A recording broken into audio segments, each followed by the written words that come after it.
చూడవే ఈ పక్కన కాలుతో తప్పునట్లుంది ఈ పక్కనమ్మా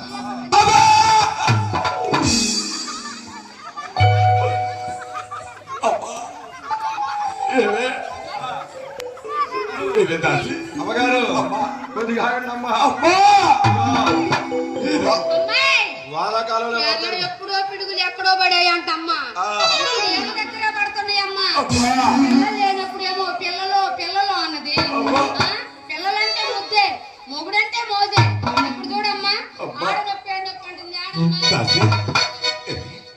దాసి